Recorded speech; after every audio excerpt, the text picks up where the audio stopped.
Good evening, guys. Welcome to Dog Sports Live. I'm Josh Hancher. I'm joined by Dr. Ed Fang of the Power Rank and my co-host Graham Coffey of SB Nation. Thank you for joining us tonight, Ed. Ed, if you don't know Ed, you should know Ed because he does football stats and he also does gambling, which is like me and Graham together. But he has a website called thepowerrank.com that talks about analytics of not just college football, but pro football, soccer, basketball.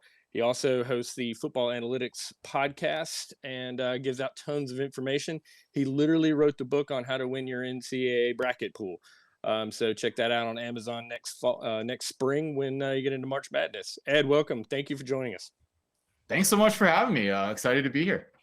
Yes. So Graham and I talk numbers and Graham and also football plays and breakdowns and stuff. But we got you on here tonight to really talk about kind of the work that you do over at the Power Rank.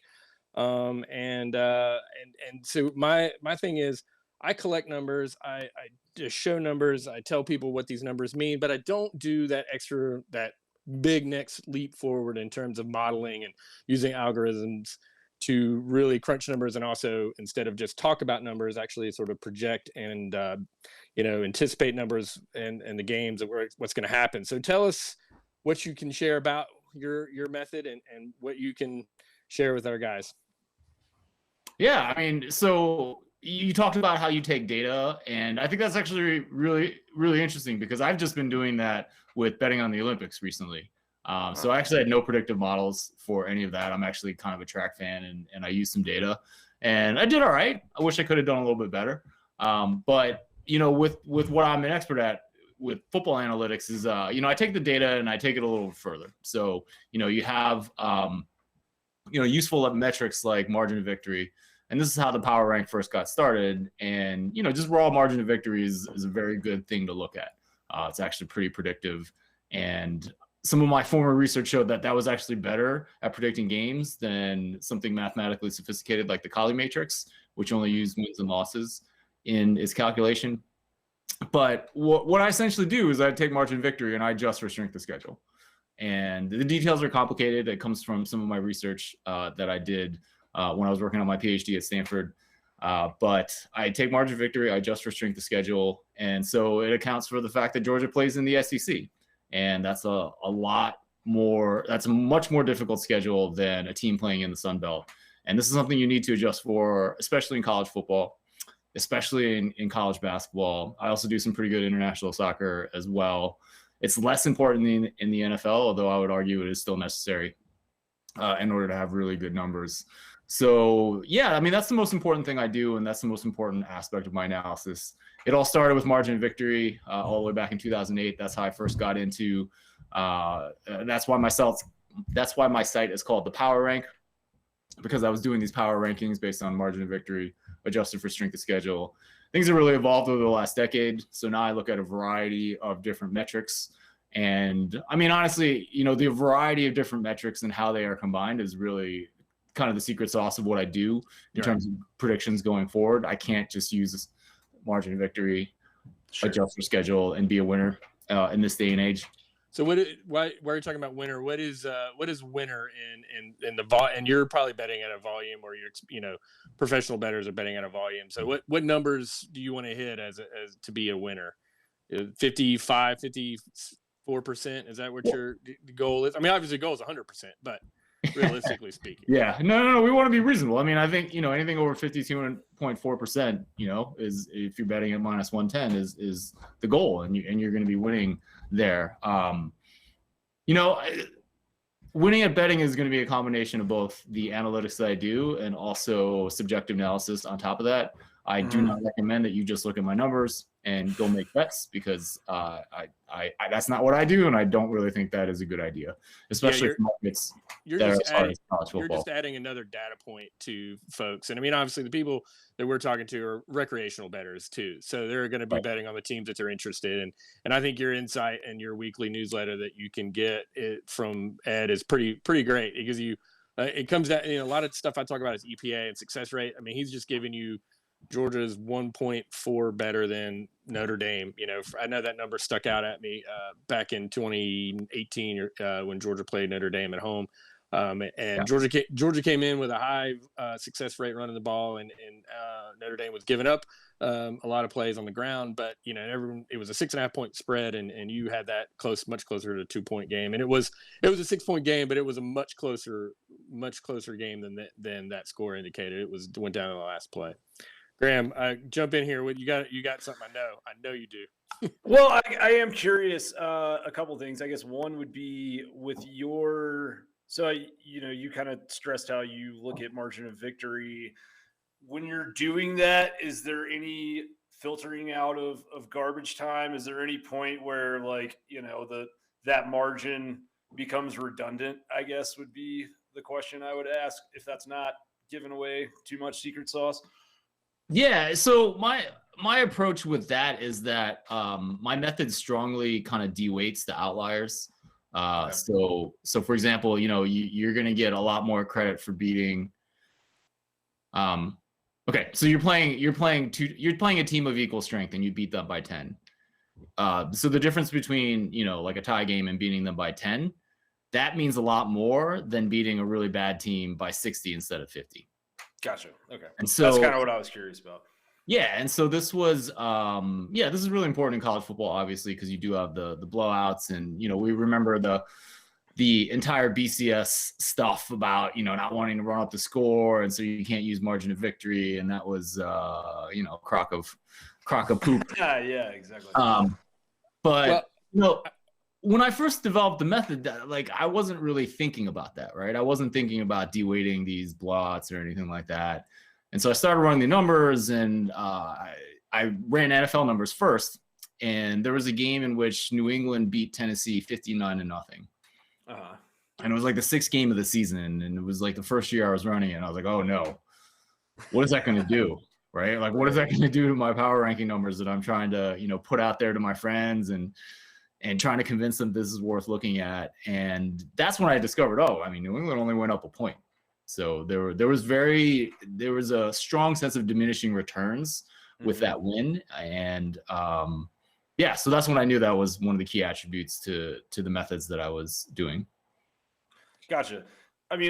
So I know for me as a better, I look at certain advanced analytics, and then I also look at a lot of the things that are going on from a coaching standpoint or a scheme standpoint, or, this guy is just a mismatch against this defensive back, or so on and so forth, even whether with certain teams, right?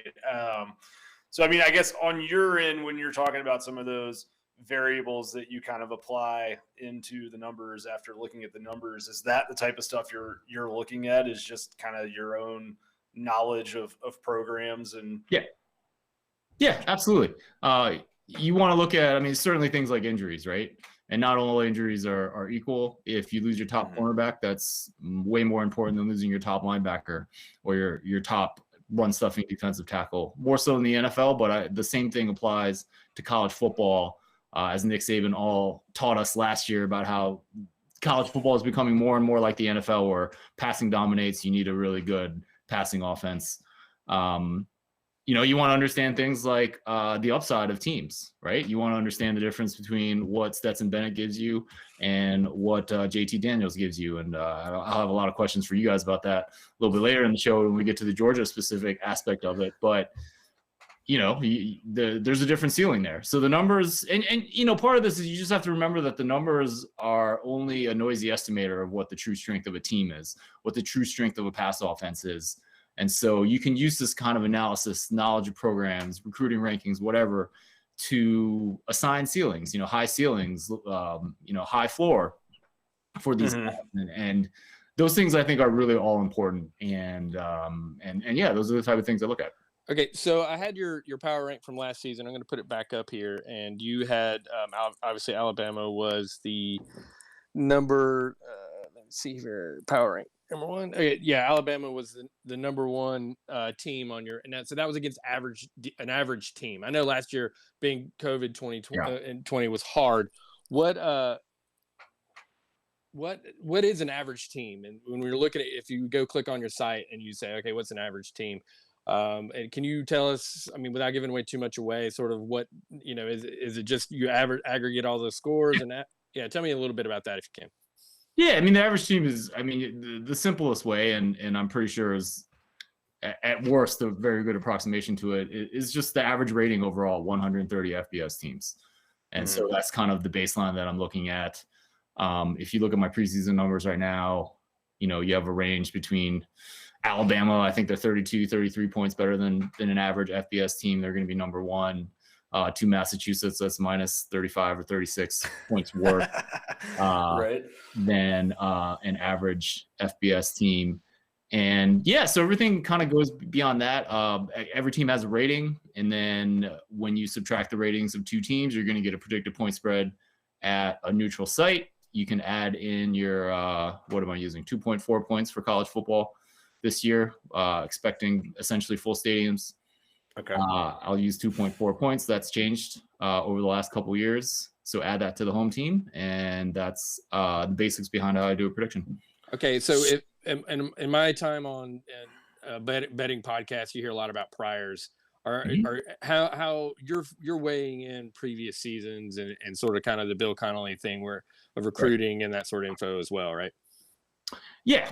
So priors is kind of a technical term. I think, if as a football fan, you just want to say this is our preseason expectations of teams. And it matters. It matters halfway through the season. It even matters a little bit during bowl season. Very little bit during bowl season, but it still matters a little bit. I still have it in there.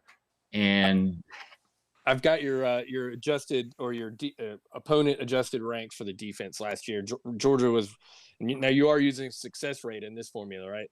And I believe so. Some of the numbers I was looking at from last year were a little bit different from that. Yeah. And we can talk about the specifics there. But it's interesting though, because Georgia's defense was okay last year, not what we were expected to, but you still had them highly rated. Is that a prior factor like you're talking in? Like we've just talked about, that's factoring into that, and so that's important that over the long time, sometimes this regression to the mean will tell maybe that you can expect a good defense out of Georgia, even though their numbers may not for the last 3 or 4 games. Yeah, absolutely. I mean, that's certainly one way that you can come up with a prior for this season. That's in fact exactly what Bill Connolly will do with his SP rankings that you can get over at ESPN. That's actually not my approach. I used to run a model kind of like that, where I would look at a team's past history and look at returning starters and look at a couple other statistics and do a regression model. I kind of retired that model, mostly because I knew that Bill Connolly was working harder on his than I was on mine, and keeping up with and things are getting so much more complicated in college football with transfers and the new rules and things like that as well. So the main metric that I rely on and that members of the Power Rank get is based on market win totals. So I'll look at the market win totals, and I have code that adjusts and tries to find a rating that's essentially consistent with that win total. So that includes the team schedule. That includes everyone's schedule. Right. So, I'm sorry, I didn't mean to interrupt you. Oh, no, that's fine. So essentially the raw data is market win totals. I'm translating that into preseason rankings. That's the most important aspect of my preseason prior. And so that would be something, that will be the dominant component for the first couple of weeks. It'll get lower weight as we get success rate data, we get yards per pass attempt data for the season. And it's something I feel really good about. Not only because I think the raw data is pretty good. I asked Bill to look at the win totals over at DraftKings before I had him on the podcast last week, and he's like, I don't really have much. A lot of these are very consistent with what I'm looking at. So I feel pretty good about the DraftKings numbers and what they're translating into my preseason rankings. So, I think that brings up an interesting point just for any bettor out there. Like, what I hear you saying in a sense is that if you have a system and that system is showing consistently a massive variations between Vegas lines and what you're outputting, then probably there's something wrong with the system, just because chances are you're never going to have that big of an edge over Vegas. Is that a fair statement? I think that's a fair statement in college football for sure. Okay. Yeah. Yeah. You had a great episode recently where you talked about closing line value, And that kind of speaks to what Graham just said. By the time that the games kick off, if you're betting on Saturday morning, the market. Well, there it is. There it is from Dr. Ed Fang himself. Don't bet on Saturday. Wait, what did you say? Don't bet on Saturday mornings. Please don't bet on Saturday morning. No, yeah. That's why you better be very confident in your take on Saturday morning. Well, yeah, I mean, if you're Graham Coffee and you got, inside information coming in on Saturday morning, fire away. Hey, but I'm not privy to those type of details, so I'm going to leave that to the experts. If we know somebody tripped coming off the plane Friday afternoon and sprained an ankle, then maybe, right? But yeah, no, that's why I've always appreciated the work that Bud Elliott does over at 24/7, because he always hits the lines on Sunday when they're released, and they're obviously not quite as sharp at that point, but. I am curious. No, go ahead. I was just going to say Bud's fascinating because I think we all know him as this recruiting guy. He's a college football expert kind of thing. No, that dude's a betting savant. Like, he kind of knows more about college football betting than maybe anyone else I know. So he truly knows a lot. And I had him on the podcast recently. I definitely follow everything he does because he knows a lot about betting college football. Yeah, he had plus 900 for Georgia. Just saying. Yeah. Well, and what is it now? Plus 5, right? Yeah. Yeah. So there you go. So I mean, I am curious with your rankings. I think one of the charts that Josh flashed up there, the margin of victory against average opponent, you had Iowa up there in the top 5, and a lot of teams that it seems like they're in the appropriate spot, but I didn't see UNC in there. Or wait, no, they are in there. Maybe I have the wrong chart in front of me here. Okay, never mind. Wait. No, that's the object. Yeah. I mean, we should talk about it. I'm curious about your take there, just because I have seen some sort of variation on your end. Yeah, so when I look at the win totals adjusted for I'm so used to saying adjusted for strength of schedule. Excuse me. When I look at market win totals and I back out my preseason college football rankings, North Carolina is 11th. And I actually think they're a really fascinating team. If you want to take anyone outside of the top 10 that has a prayer of winning a national title, I think you have to go with the Tar Heels. And the main reason, Sam Howell. I think he's an excellent quarterback. I think he is probably the top pick in the 2022 NFL draft. And I think that's the kind of talent you need to have a prayer against a Georgia, an Alabama, and a Clemson. You just have to look at who has won a title since 2008 or whenever Saban won his first. Just look at who has won a title. And it's either been Alabama or it's been someone with the first pick in the NFL draft at quarterback, or it was Ohio State who got lucky with Cardale Jones. Is that kind of mess with your system at all? I mean, obviously college football in the playoff era and towards the end of the BCS, it's becoming more and more quarterback driven, but like we saw Nick Marshall take Auburn to a BCS title game. We saw Jacob Coker win a national title at Alabama. And now it's like, we talk a lot about on this show, the price of admission into the elite level of college football is a very, very good, if not elite quarterback, depending on what the talent around him is. So have you had to change how you weight things to account for the Burrows and the Joneses, or is that still too small of a sample set? I think I'm not ready to really reweight everything. But, we already kind of discussed how the high ends of college football are moving towards the NFL, where passing is more dominant. You need that quarterback. And the second most important thing is you need guys who can cover, right? And this is straight from Nick Saban's mouth. Yeah. I think I'm not changing my models. I'm not ready to do that. I haven't really looked at the last 5 years and say, is passing even more important than it's been previously in college football? Should I weight that more? I'm not at that point yet, but maybe that's certainly part of my subjective analysis when I do this kind of thing. So offenses are kind of dominating when Alabama had a great defense last year, right? By any kind of metric. But when they went up against Florida, I mean, the over was about as easy a call as I can remember making. Just when you have those elite offenses, and Kyle Trask, you can argue that he's not elite. He's not going to be a great NFL quarterback. But man, those guys got it done last year, right? And so we're at a point where the offenses are kind of dominating in the same way that they are in the NFL. I mean, you just need a really good quarterback, and if you have a really good offense against a really good defense, you kind of favor the offense. And eventually, I do want to have the time to look at that quantitatively, but I do think that is something that we can. That's certainly part of my subjective analysis and where I think in terms of both sides and totals with these elite college football programs.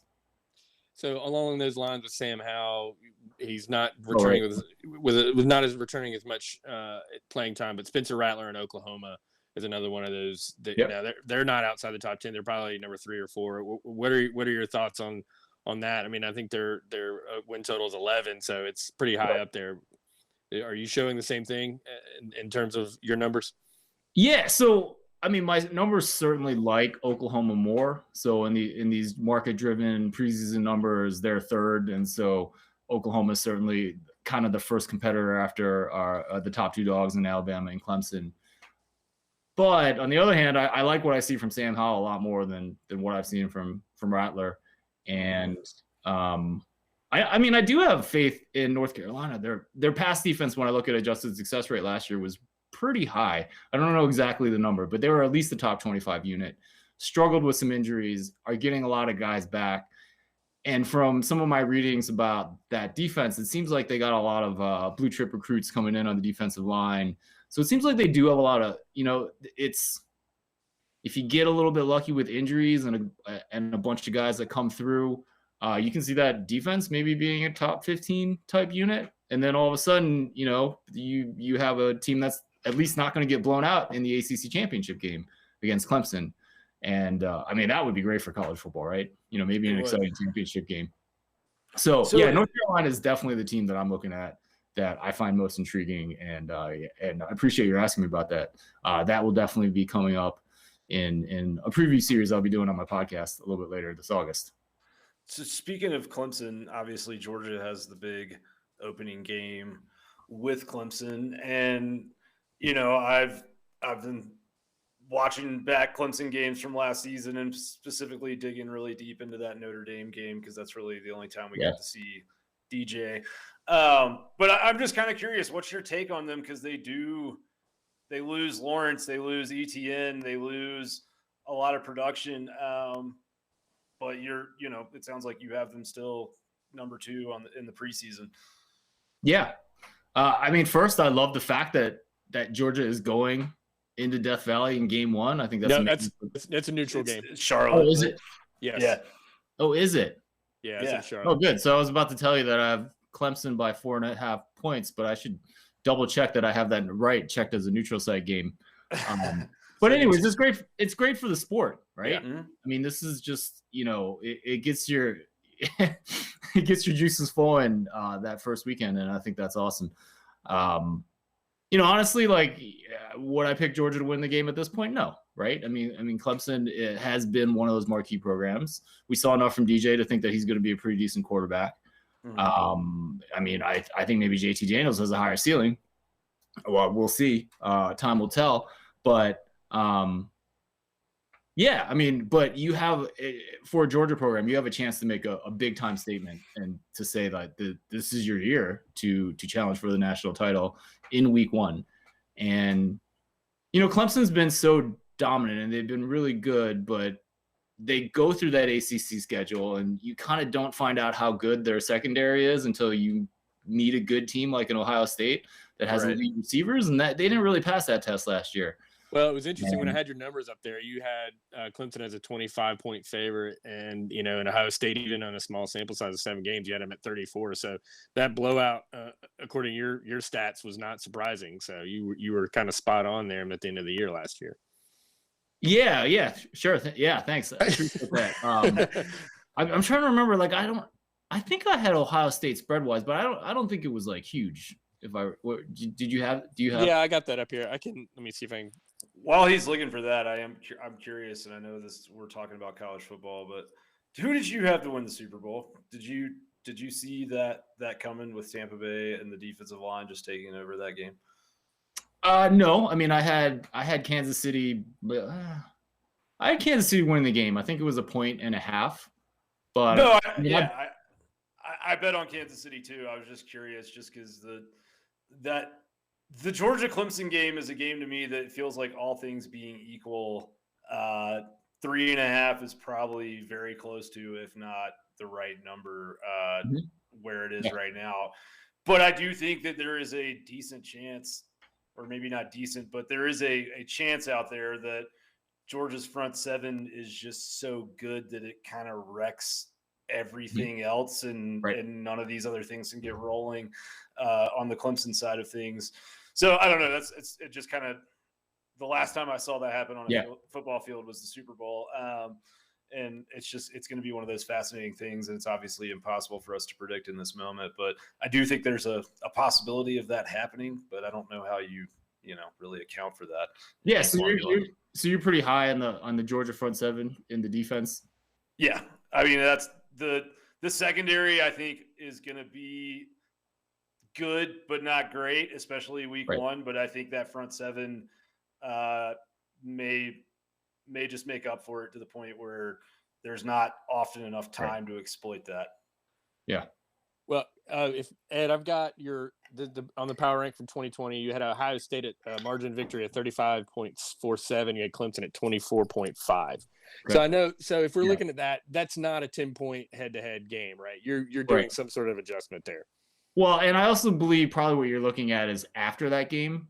Okay. So if I'm not mistaken, I think Clemson was favored in that game. I think they were too, yeah. And I think I had Ohio State, but not by a ton.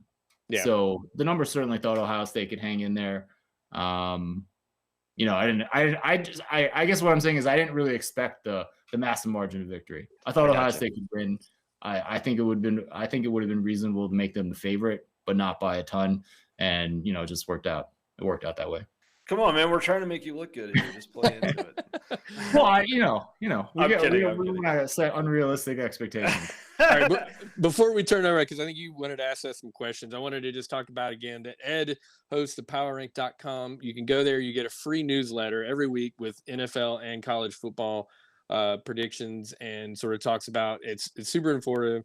And also you can join be a member of the Power Rank and get all the stuff that we've been kind of showing here, and the opponent adjusted stuff, and you can sort of make your own sort of background on that. So please, if you're interested in this stuff and what we're talking about, go to Ed's thepowerrank.com and follow him on Twitter at the Power Rank.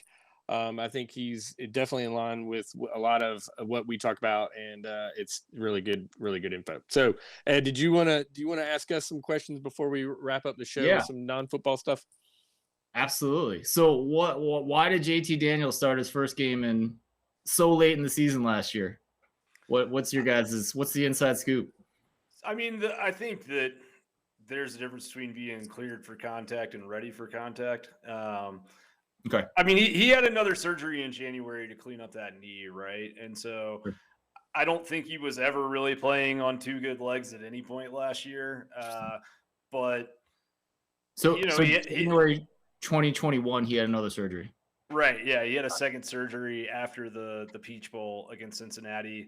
And the biggest weakness that Daniels had last year was some of those deep balls, especially in the bowl game. He would have guys that were clear 5-7 yards, and those deep balls would just kind of stop in midair and die. And my personal theory is that may have been due to the fact he wasn't able to really drive off that back leg, because that was the knee that was hurt for him.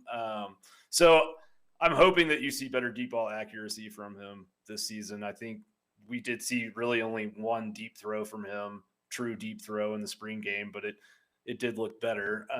But again, small sample set and not under live pass rush. But I think with him, I think that truthfully, there was also just the question of, like, he came out this week and had an interview kind of talking about how he struggled mentally with some things. And when he got to Georgia, he was like, going up against Jordan Davis and some of these monster freak athletes in practice on the scout team, and asking himself if he's really meant to play college football, just because he had not seen athletes like that until he got to the SEC. So I think that he was kind of, trying to get his confidence right. I think the coaching staff was trying to find their confidence in him.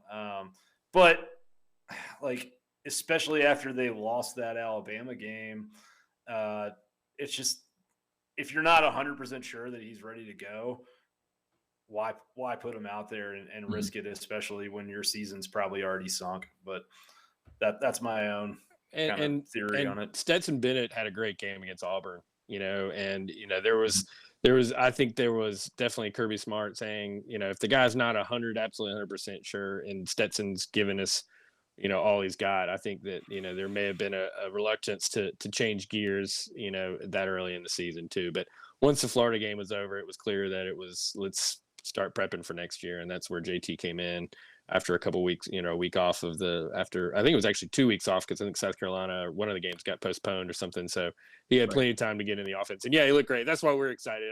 I think, you talk about, and many times on your podcast, about what it takes to beat Alabama is that elite quarterback play. And, definitely Dog Nation feels like JT is that elite level that can challenge Alabama and Nick Saban to maybe get over that hump. Yeah, no, I mean, he was in that class. This is a Bud Elliott thing, right? He was in that class with Trevor Lawrence and Justin Fields. And I remember Bud being like, these three guys are all at another level. Right. And we've seen two of them play at another level, and JT was okay at USC. Maybe that was the coaching staff. Who knows? But, now he's got an opportunity to do it at the highest level. So we'll see. What's the latest on George Pickens? So he's running in a straight line. Okay. I think good. I think there's some speculation that maybe he could be back for the Florida game if everything goes according to plan. Oh, okay.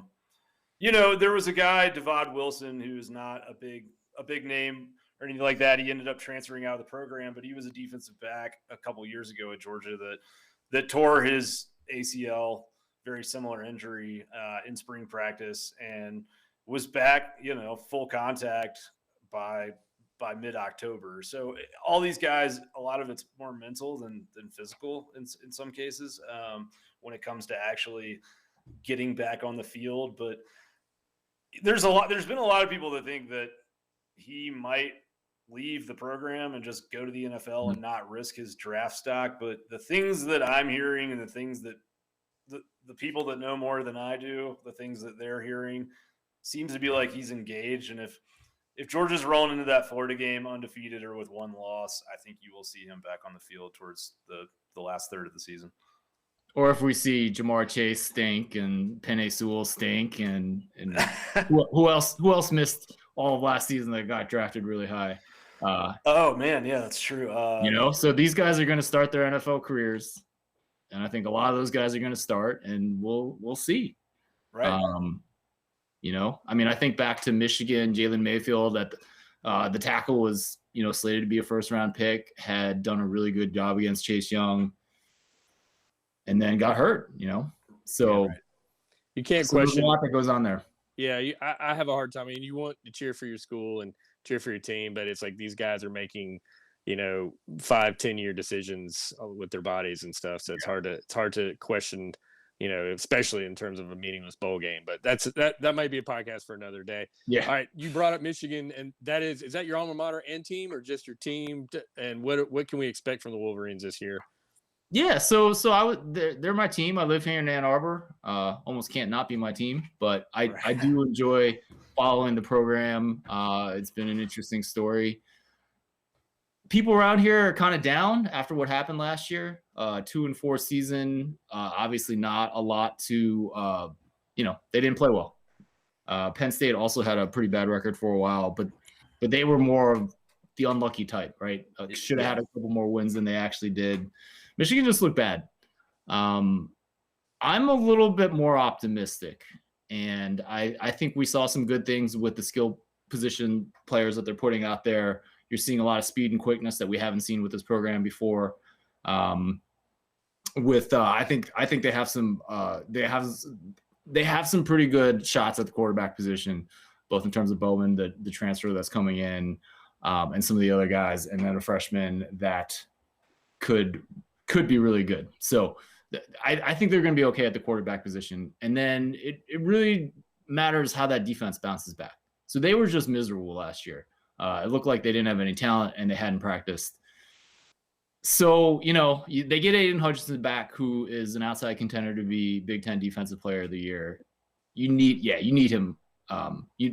He is a really key piece. The secondary looked bad, but Gem and Green was at least decent, and they got a couple young kids that they think can cover. So if Harbaugh made the right hire with getting McDonald with the new defensive coordinator, and that's a big if in my mind, because Don Brown was a great defensive coordinator. Mm-hmm. I think things could be all right. When I look at my market win totals and back out my college football preseason rankings, they're 22nd. So you're looking at 7.5 wins-ish, and with a pretty difficult schedule. That seems about right. Yeah. And, it all depends on how things come together. But, I would say kind of as a numbers guy, being a little less partial than some of the people around town here, I think I'm a little bit more optimistic about the program. I'm kind of in line with a lot of the national people I've talked to that think like, yeah, the program's fine. I mean, are they going to beat Ohio State this year? Probably not. But, but who is? Well, I mean, I think Georgia could. I do too. But I mean, within the Big Ten, is there anyone that you feel like is close to Ohio State? No, but I also feel like Ohio State has a lot to prove in year 3. So Ryan Day's had Justin Fields the first 2 years, and they were incredible year 1, right? They were a legit national title contender. And then the pass defense really dropped off last year. So who knows what happened with that? I mean, they clearly have the talent. They should be a top 5 team. They should be going to the college football playoff. But, from my perspective, I'm not ready to put Ryan Day in the Nick Saban, Dabo Swinney category yet. I think that's fair. Yeah, I mean, there's still a lot. It's going to be interesting to see what happens when he cycles through a full, 4 year of Myers players, and it becomes all his guys, and sort of, he's also going to have to start replacing assistants here soon, because inevitably, unless you're Clemson, who continues to hold on to Venables and Tony Elliott year after year, you're going to lose coordinators every season or two if you continue to be a CFP caliber team every year. I do want to ask,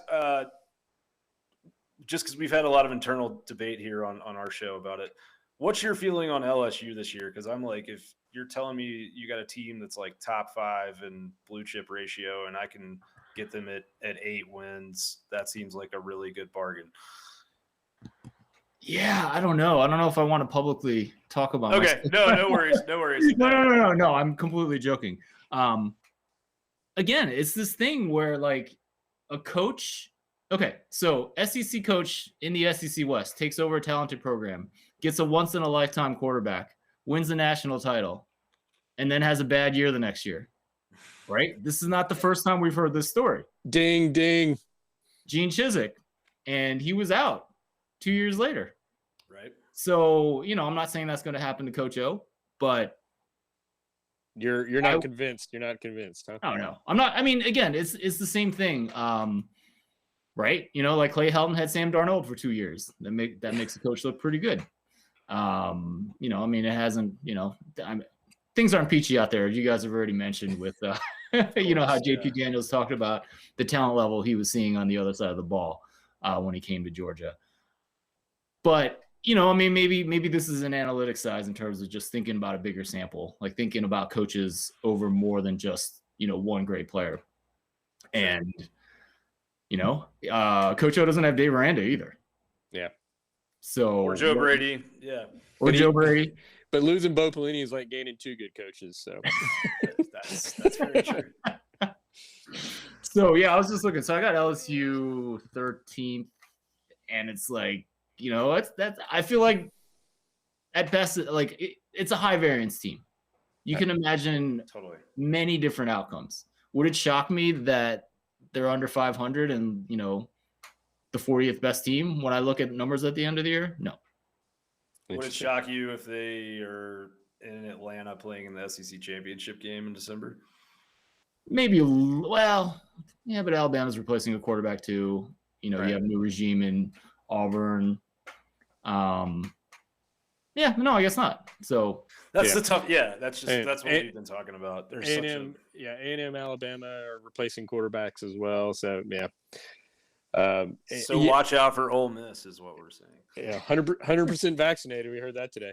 All right, Ed, thank you. Before we let you go, all right, Ed always ends his show with some non-football questions with his guys. Not going to be try to pretend that I'm going to be a literate person like so many of his guests are, and nor am I a foodie. But I did want to ask you: have you traveled a lot to the South? Have you been in SEC country? Is there anything that jumps out about you about food in the South that you could maybe talk about as you having a good experience with some food down here? Yeah, so I have been to Athens, Georgia for a game. So that was pretty awesome and really enjoyed the experience. Do hope to come back. In terms of the South, I love New Orleans for food. I think the whole idea of a French background, but with some spice, is one of culinary's best ideas ever. And last time I was down there, I mean, I can't really it was a long time ago. I can't remember the names of any of the restaurants, but New Orleans as a food experience was amazing for that reason. And I went to college in Houston, and so nice. I went to Rice, and New Orleans was a 5-hour drive, so got to go there as a young kid, but obviously really didn't appreciate the food as much back then. But yeah, I'd really love to get back down there for the cuisine there. And then I'm also excited that a good friend of mine just moved to Nashville, and I've heard some great things about the food scene there in terms of kind of comfort food and burgers and beer and stuff like that. So I'm really excited to go visit him and do that whole food scene. So Vanderbilt is the favorite away game of every SEC team. That's a good trip every other year. It's a lot because you get the win. Yeah, we get the win, and it's easier to get tickets. You get the win, you get hot chicken, you get the whole Broadway scene down there. So there's Nashville's kind of got that country music novelty thing happening, and right, very much a New South feel, and lots of great culinary experiences like you're talking about. So it's a win on a lot of levels. Awesome. Well, I'll be sure to get a more specific list from you guys next time I come down. All right. Nice. That's Dr. Ed Fang. Please subscribe to his free newsletter at thepowerrank.com. Check out his member stuff, and be sure to subscribe and listen to his Football Analytics podcast, because you're going to it's a ton of information, and he has an amazing guest. Ed, thank you for joining us. And can I get a Go Dogs from you? Go Dogs. Go Dogs. All right. Thank you. Go Dogs.